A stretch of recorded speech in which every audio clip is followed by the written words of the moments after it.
She treated me like an inconvenience for months, then said, "Find someone else if you don't like it." Like it was a throwaway line, so I did. And I made sure she saw the upgrade. So I thought I was in a normal relationship. You know, nothing fancy, just two adults splitting life, bills, and the occasional microwave dinner. But somewhere along the way, things shifted. She stopped acting like a partner and started treating me like background noise. I tried to ignore it, kept my head down, figured it was just a phase. Spoiler, it wasn't. What started as quiet disrespect turned into something worse.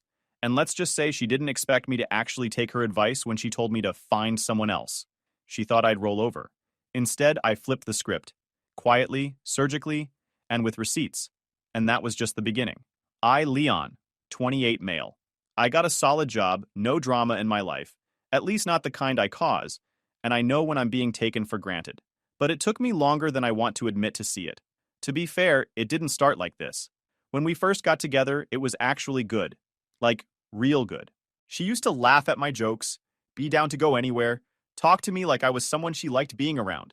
We'd mess around at Walmart, send each other dumb memes, watch shows together without it turning into a fight about where the remote was. I wouldn't say it was perfect, but it felt easy, like she was on my side. Then, slowly, she just stopped showing up like that. Same face, same voice, but the way she looked at me? Different. Like she got bored and forgot to tell me. The shift was gradual. First, it was her tuning out halfway through conversations. I'd mentioned something that happened at work, and she'd barely fake interest before going back to scrolling. Not in a malicious way, more like I wasn't important enough to bother hiding it. Then came the sighs. You know the kind. Long, dramatic, like lifting her eyes off her phone to acknowledge me cost actual energy. I'd ask if she could handle something simple like grabbing laundry or feeding the cat, and she'd act like I asked her to dig a trench. I don't nag. I don't repeat myself. If I ask and you blow it off, fine. That's a choice. But patterns tell you everything, and hers were screaming, "I don't care!" I started staying out more. I'd hit the gym longer, take the long way home, grab food with Ben, 28 male, my best friend. Being home felt like being in timeout for something I didn't do, and she didn't seem to notice or care.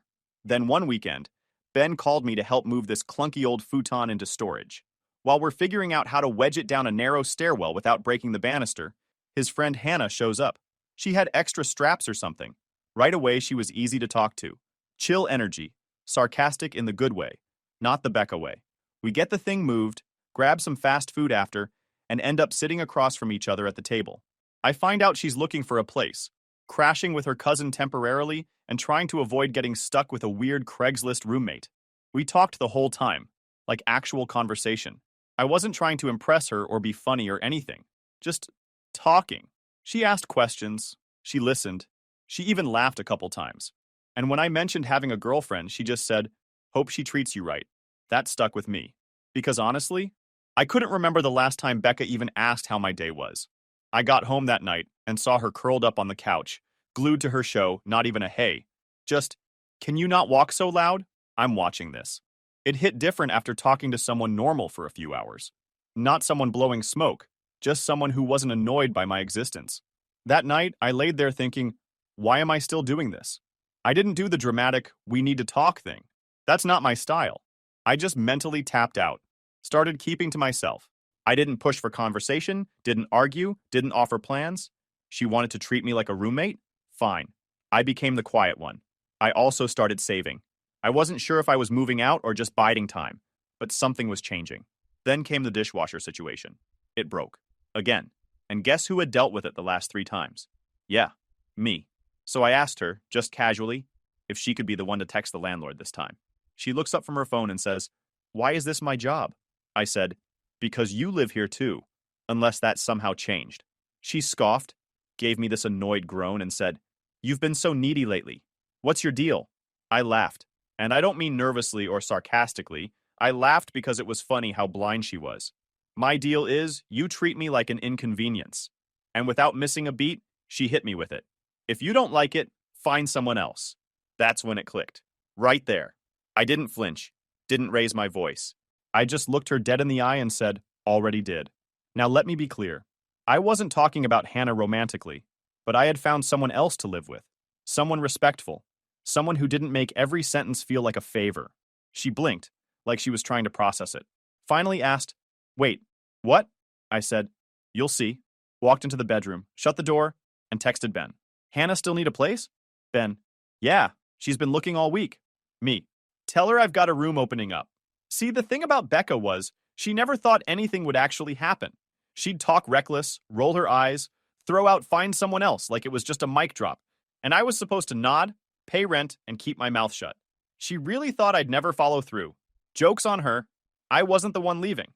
She was. Next morning, I made coffee like normal. Sat at the kitchen table scrolling listings for desk chairs. I wasn't trying to be dramatic. I just wanted a more comfortable workspace now that peace was coming. She came out of the room in that same old hoodie she never washed, face buried in her phone, walked straight past me like I didn't exist. I said, "We need to talk." She didn't look up, just kept scrolling like I was background noise. "About what?" "About you moving out." She gave a short, fake laugh. "You're not serious?" "I am. I gave you time to fix things. You didn't.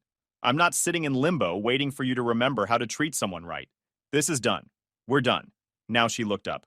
"Wait, what?" "You were never on the lease, but I still gave you the full 14 days. I'm not you." She blinked, like her brain stalled for a second. "You're actually kicking me out?" "I'm ending something that's already dead. I just didn't pretend otherwise." She stood and walked to the counter, picked up the paper like it was some prank. Her hands shook a little as she read it. "You're really replacing me with some girl?" she snapped. I looked her straight in the eye. "I'm not replacing anything. I'm removing what shouldn't be here anymore." Her voice got sharp. "Who is it?" "Hannah." "Hannah who?" "Ben's friend. From the cookout." She looked like she swallowed glass. "That girl? You're serious?" "She needed a place. I had one open up. That's how adults handle things." "You're doing this to hurt me," she hissed. I shook my head. I'm doing this to stop sabotaging myself." She just stood there, blinking hard like she was holding back some breakdown. I didn't flinch. I didn't argue. I walked into the living room and turned on the TV. Later that night, I texted Hannah. Let her know the lease switch was approved and the 14-day notice had been delivered. She replied 5 minutes later. "Cool. I'll bring my first load next Friday and stash it in the closet till move-in." Simple. No drama, no emotional landmines.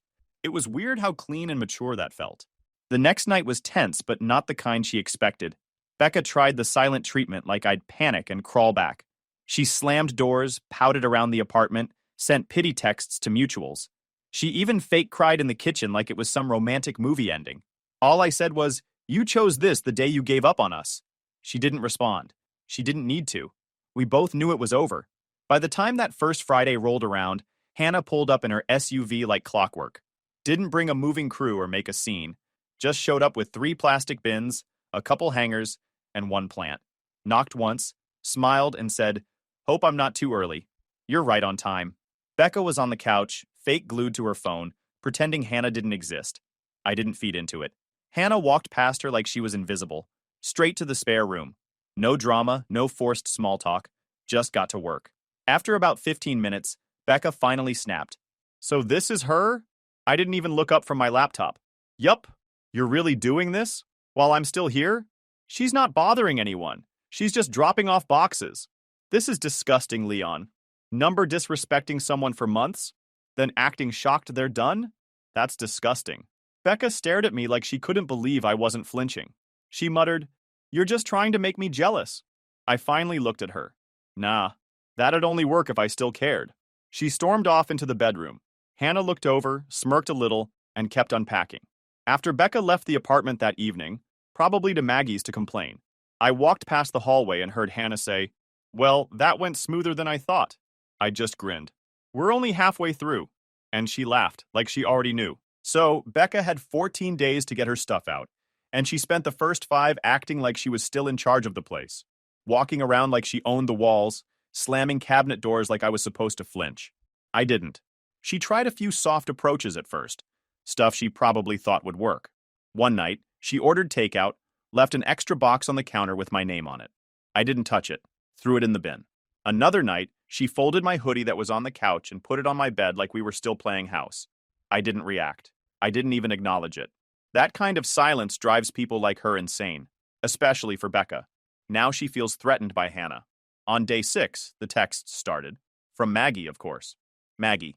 "Hey, Becca told me you're kicking her out for no reason?" Me. "Nah, She gave me the reason herself. I just followed through. Maggie. She's having a hard time. You really think it's okay to humiliate someone like this? Me. Tell her to pack faster. That was the last message I sent. Becca must have realized Maggie wasn't getting anywhere, because the next morning she tried a new tactic. She waited until I was heading out the door and suddenly blocked the hallway. Can we talk? She asked, arms crossed, trying to sound calm. I stopped. About what? She stepped back, looking almost rehearsed. I don't want to fight. I just feel like everything's happening too fast. I get that you're mad, but don't you think kicking me out over a fight is extreme? I tilted my head and laughed. You think this is only about a fight? You called our relationship lame. You mocked everything I did. You told me to find someone else. You didn't think I'd take that seriously?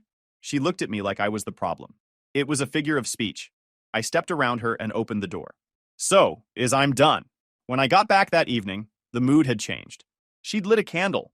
The apartment smelled like vanilla or something, and music was playing on her phone. I walked in, dropped my bag, didn't say a word. She waited. Thought maybe we could have a normal dinner, she said, pointing at 2 plates on the table. I glanced at them. Microwave lasagna. Trying to win points this late in the game? I asked. She sighed. I'm trying to show I still care. You didn't care when I was fixing the dishwasher and paying the bills. You cared now that someone else is moving in. Because it's weird, Leon. You're moving in some girl you barely know. She's not replacing you in a relationship. She's replacing you as a roommate. There's a difference. Becca shook her head. You think I'm just going to walk away like it didn't mean anything? It meant something until you acted like I didn't. She didn't reply. I went into my room. A few minutes later, she slammed the bathroom door.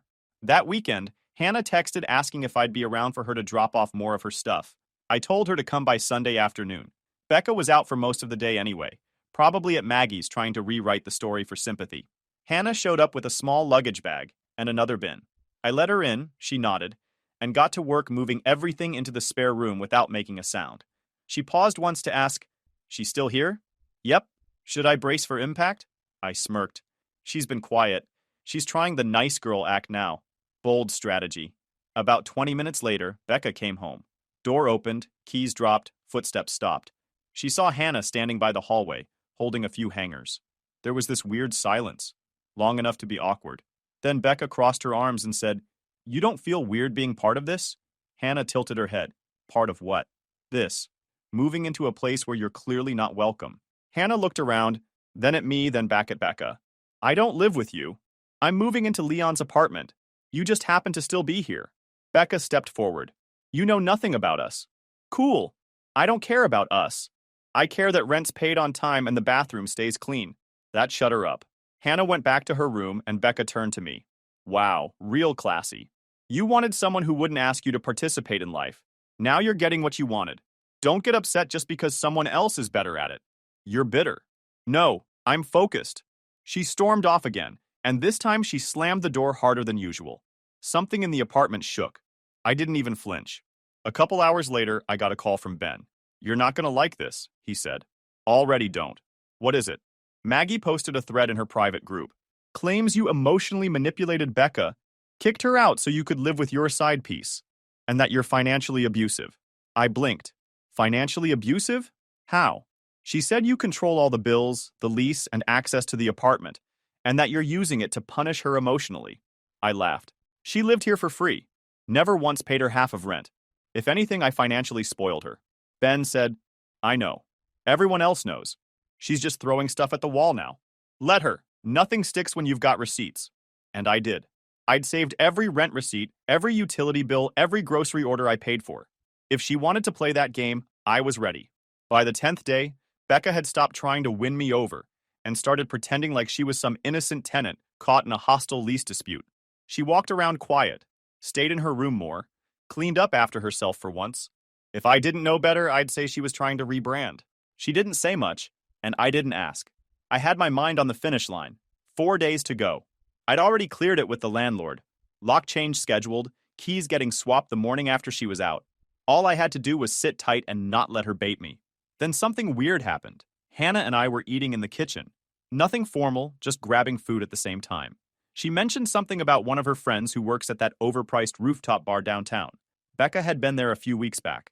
I remembered because she came home that night wearing heels, clearly buzzed, and tossed her jacket on the floor like she was allergic to hangers. That was about 2 weeks before the breakup. I didn't say anything, just asked Hannah casually, "Which place?" She said the name. I raised an eyebrow. Same spot Becca had been bragging about for days leading up to that night. Said Maggie knew someone who could get them in without waiting in line. "Why?" Hannah asked, noticing my face. I shrugged. Becca and Maggie were there a while back. She came home acting different. Different how? I took a second to think. She was weirdly nice the next day. Almost fake about it. Didn't even insult my taste in TV. That's not normal for her.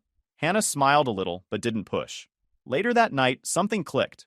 I remembered Becca left her Uber app open on the kitchen counter while charging her phone the day after that night out. I wasn't snooping. It was just right there.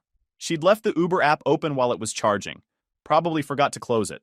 I glanced and saw the trip history still pulled up. Drop off at 7th and Monroe. Not our place. At the time, I didn't think much of it. Maybe she shared a ride with someone and walked. But now, with what Hannah said, it started scratching at something. I pulled up my old texts. I'd messaged her that night asking when she was heading home. She replied at 11:47 p.m. with, "Already back, just changing. Be home soon." That didn't match the timeline at all. I'd been asleep by 1 a.m., and she hadn't come through the door until after that. So I ran a little test. Next day, while she was gone, I casually asked Hannah if her friend at that rooftop spot still worked there. She nodded. "Yeah, she bartends Friday through Sunday." "Why? You think she'd recognize someone if I showed her a picture?" Hannah gave me a long look. "You checking something?" "Just a hunch." I sent Hannah a cropped photo of Becca and Maggie from one of their fake influencer-style posts. A couple hours later, Hannah followed up. "Yup, she remembers them. Said Becca was all over some guy most of the night. Definitely wasn't you. Short dude with a beanie. They left together. And that was it. No social media post, no dramatic confession, just solid intel from someone who didn't know me or owe me anything. That's how I like my evidence, quiet and clean. That night, I didn't say a word, just sat in the living room, acting like nothing changed. Becca walked past me twice. The second time, she slowed down and said, "You're quiet lately." I looked up. "What's left to talk about?" She shrugged. "Just saying, it's weird." I let her sit with that and went back to watching TV. The next day, I printed the lease transfer approval, put it in a folder with the updated key swap form. I left the folder in the kitchen. Let her see it. Let her sit with it. She did. That evening, she knocked on my door. "You free?" "Not really." "I just want to talk." I opened the door halfway. She leaned against the frame, trying to look casual. "You sure about all this?" I nodded. "Completely. You don't want to talk before I go?" "Talk about what? You leaving?" "About what happened between us." "You mean how you checked out, treated me like furniture, and then disappeared with some guy in a beanie?" Her expression cracked for half a second. "You've been asking me to talk, so let's talk. Who is he?" "I don't know what you're talking about." "Rooftop bar. Your girls' night. You didn't come home till after 1 a.m. Told me you were already back around midnight. Why lie?" Becca straightened up, defensive now. "You're spying on me?" "Number, I just remember things. Your stories never added up." She didn't answer. I pushed again. "Was it worth it?" Her eyes dropped. "It was just a night. I didn't think it would matter." "You cheated." "It wasn't serious. Don't be dramatic, but it happened." She nodded once. Quiet. "Cool. Now I know." She looked up. "You're not even mad?" "Number, I'm relieved. You just confirmed I made the right call." She looked like she didn't know what to say next. So I closed the door and went back to what I was doing. Later, Hannah walked by and handed me a sticky note with a grin. She packed an entire box wrong. Breakables at the bottom, books on top, zero survival instinct. I laughed. Explains a lot. The closer her move-out day got, the more she tried to pretend everything was normal. She started using polite phrases like, "Excuse me," and "Do you want anything from the store?" Like manners could fix months of being dismissive and cold. I didn't bite. I wasn't interested in fake niceness. I had a plan. The confirmation was already there. She'd lied, she cheated, and she got caught. But I wanted it in her own voice. Not for drama, just leverage. Something I could hold on to if she tried to spin it after she was gone. So I made it easy for her. I stopped avoiding her. Left the door open when I worked in my room. Moved around the apartment without keeping distance. No pettiness. Just normal movement. Like I wasn't fazed by anything anymore. That always gets under people's skin more than yelling ever does. She picked up on it fast. The tension from her side shifted. She started being nicer. Offering leftovers, asking about my day in that awkward, performative way people do when they're testing if the door is cracked open. I gave her a neutral yes or no every time. That was all she got. On day 12, she finally asked if we could clear the air. I told her sure the next night. I said I'd be home early and we could talk before she finished packing. She looked surprised I agreed, but she smiled, like she thought she was finally getting somewhere. She wasn't. That night, I made sure everything was ready. Phone on airplane mode, voice recorder app installed, mic sensitivity set to high. I wasn't worried about laws. We lived in a one-party consent state, but honestly, even if I never used it, just having it gave me peace of mind. I made the living room look casual. Dim lights. One lamp on, one chair open. I stayed sitting. No music, no distractions, just quiet. She came out dressed like she was trying to look composed but soft, whatever that means. I nodded at the chair across from me, and she sat down, exhaling like this was the first real conversation in months. I didn't lead. I let her start. Let her fill the silence. She went straight into what she thought would work. Soft tone, vague ownership, a few "I just wasn't in a good place" lines. I stayed quiet, just nodded when it made sense to. She talked a lot about how she didn't feel seen and how we had communication issues. All the usual breakup script stuff, like she memorized it from some forum full of people who never actually take accountability. Eventually, she started circling around that night out, the rooftop bar, the one that got her caught. She danced around it at first, said it was a confusing time, and that she made mistakes she didn't know how to explain at the time. No specific names, no dates, just phrases meant to soften the edges. I let her keep going. After a long pause, she said she'd crossed a line one night, but that it wasn't emotional and meant nothing. That was the moment I shifted in my seat, not to act, just so she'd think I was reacting. She noticed and doubled down. She said she regretted it, that she knew it would hurt me, but at the time she felt like we were already done. The words came easy to her, like she'd justified it so many times to herself that it no longer sounded dirty. She wasn't confessing. She was rebranding. She didn't realize she was doing exactly what I needed. I let her finish. No questions. No accusations. Just silence when she ran out of things to say. She asked if I had anything I wanted to say back. I said, "No. You already said everything I needed to hear." She looked confused. "That's it?" I nodded. She lingered for a second, like she was waiting for a fight or a hug or something in between. I gave her neither. She went back to her room. I stayed in mine, replayed the recording, and trimmed it down to just the essentials. Her words, her timeline, her justification, all in her voice. I wasn't going to wave it in her face. This wasn't about her knowing. It was about me having the last word without saying a thing. The next morning, I saved it to a flash drive and made a backup. I didn't need to use it yet, but I would. Soon. I forwarded the move-out confirmation to the landlord, scheduled the final inspection, and picked up the spare key change form. No delays, no chaos, all clean and handled. She didn't say much the rest of the day. I think she knew something shifted.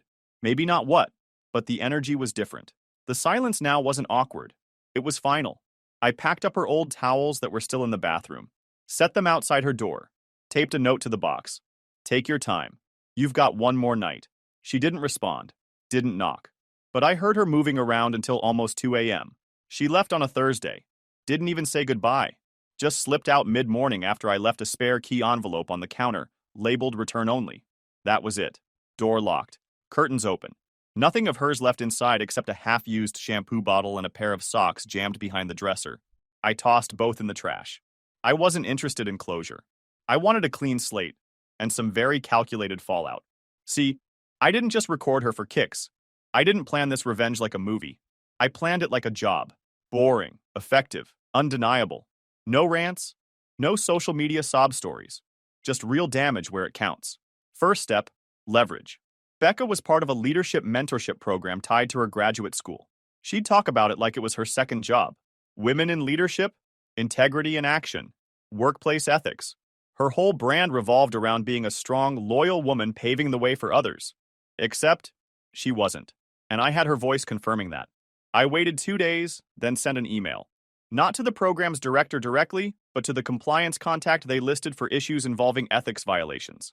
Short, professional, and clean. "Hi, I'm contacting you regarding one of your participants, Becca.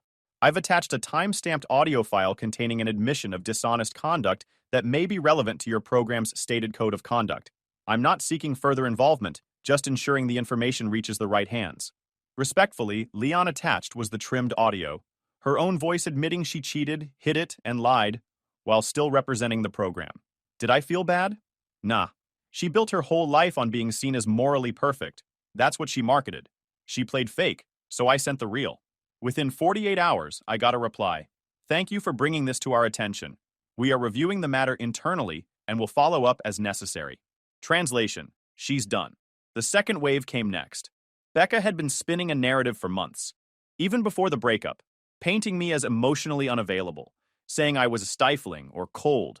She used that angle to justify the distance, to her friends and probably to that guy she cheated with. So, I dropped the truth into the friend group. Not all of them, just the ones who had clearly picked sides or asked questions after she left. Sent a single message in the old Hangout group chat. I know there's been some mixed info going around. Just want it clear. She admitted to cheating. I have the audio. She was still texting me about fixing things while messing around with someone else. Y'all can believe whatever you want. Just keeping it honest. Then I muted the group and never replied. Didn't wait for reactions. Didn't explain anything else. That kind of message doesn't need commentary. It just lands. Hannah later told me Becca freaked out. Maggie messaged her asking if it was true, and instead of denying it, she pulled the "that's not the full context" defense. That's when she knew she lost the room. Maggie distanced herself. Ben didn't respond to any of Becca's check-ins. A couple others unfollowed her. Quiet exits, the kind that hit hardest. Now here's the part I didn't expect to go so perfectly. Turns out, Becca had been chatting up some guy she met through one of Maggie's mutuals. Some clean slate rebound dude who didn't know her full history. Apparently, she'd been texting him weeks before she moved out, lining him up while still apologizing to me. She'd been lining him up as a fallback plan, probably hoping to pivot to him publicly once she moved out. I didn't even have to expose her. Ben ran into the guy at a game night and, completely unprovoked, asked if he was still seeing Becca. Dude goes, "Kinda? We've been talking. She just got out of something messy." Ben straight up goes, "Did she tell you she cheated and tried crawling back to the guy she cheated on? Because that happened. Like, on record." That was it. Ben didn't even text me about it until later, just casually. "Think I ruined Becca's rebound LMAO. Sorry, not sorry." By the weekend, I get a long paragraph from Becca. Starts with, "I know you're angry, but this is going too far." Then it shifts to, "You're ruining my chances at rebuilding my life. I never hurt you intentionally." And ends with, "Please stop. You've made your point." I didn't reply. 2 days later, she tried to file a harassment complaint with my landlord. Didn't go far. I had the lease record, the voice log, her written acknowledgement of the 14-day notice, and proof she had no rights to the apartment anymore. Landlord called me and literally said, "You're in the clear, but what did she think would happen?" She was grasping, desperate, cornered. That same day, I get a message from someone in her program, a guy I barely knew, who just says, I heard what happened. Cold but clean. Respect." I knew right then. She was out. I didn't celebrate. No gotcha party. I just went for a walk, came home, ordered some wings, and watched the end of a show I'd been ignoring. It was over. No dramatic explosion. No revenge post. Just Becca sitting in her quiet new apartment, with fewer friends, no job lead, no fake advocacy image, and no one left to lie to. And me? Still here? Still chill. Still winning. I figured I'd seen the last of her. After the messages, the lies getting exposed, the leadership program quietly kicking her out, and her rebound ghosting her like she was contagious, I figured Becca would disappear into embarrassment and go lick her wounds in private. But nope, that would have required self-awareness. Instead, 2 weeks after she moved out, I got a knock at the door. Not a text, not a call, a full-on pop-up visit. I opened it, half expecting it to be Amazon. Nope. It was Becca, standing there like nothing had happened. Dressed up, makeup done, like she was trying to convince the world, or me, that she still had control. Her smile looked like it was stapled to her face. "You didn't answer my texts," she said, trying to sound calm, but her voice cracked halfway through it. "Yeah," I said. That was kind of the point. She didn't like that. Becca brushed past me without asking, stepped into the living room like she still lived there. I didn't even stop her. I just shut the door behind her and leaned on the frame, watching. She turned around, eyes darting like she was trying to find her footing. "This is insane, Leon. You've made everything worse than it needed to be." I raised an eyebrow. "Worse than cheating and lying about it? That's impressive." Her face twisted. "You knew we were struggling. I was trying to figure things out. You pushed me away for months." I let out a dry laugh. So your solution was sleeping with some dude during a hangout and then spinning the story to make me look cold? You didn't even fight for me. I don't fight for people who already surrendered. That hit something. She stepped closer like she was gearing up to cry or yell. Maybe both. You've ruined everything. I lost my program. My friends think I'm some manipulative freak, and you just moved on like I didn't exist. Funny how me giving you space turns into manipulation once you don't control the narrative. She blinked, like the concept had never occurred to her. I made one mistake, she snapped. One. And I owned it. But you made it your mission to humiliate me. One mistake, I repeated. Sleeping with someone behind my back wasn't the only mistake. Lying about it? Telling people I was abusive? Making up stories about how I held you back in life? That's not one mistake. That's a resume. She flinched. For a second, it looked like she might drop the act, but instead, she doubled down. You're so bitter. You've always been like this. Selfish, cold, emotionless. You think being calm makes you better than everyone. I gave her a look. I think being calm kept me from dragging you through court for defamation, honestly. You're disgusting, she spat. You think just because you have receipts, that makes you the victim? No, I said. Having receipts makes me smart. You being here begging makes you pathetic. Her mouth opened, then shut. I walked past her and opened the door again. We're done, Becca. I mean really done. This whole visit? Not getting you sympathy points. Not getting you back in my life. It's just making you look worse. You'll regret this, she said quietly. Not likely. She stormed out without another word, heels clacking like a toddler trying to stomp the earth into submission. I shut the door behind her and locked it, just in case she had any wild ideas about circling back for round 2. That night, Hannah brought over Thai food, and we crashed on the couch watching dumb shows on mute while laughing at the captions. No drama, no screaming, just peace. A few days later, I heard through Ben that Becca tried to guilt-trip Maggie into hosting some girls' night to decompress. Maggie bailed last minute. The group chat she used to run was dead silent now. Nobody wanted to touch her mess. Not because of me, I'd been hands-off since the recording, but because everyone saw her unravel, and nobody wants to sit front row for a breakdown. Becca wasn't a villain in their eyes. She was worse. She was pathetic. The kind of girl who had it all, burned it for nothing, and then cried when the ashes didn't throw her a pity party? And me? I didn't post about it. I didn't rub it in anyone's face. But I also didn't let it go unpunished. Some people go nuclear. I just flipped the breaker and let her sit in the dark. She lit the match. I just made sure it had oxygen.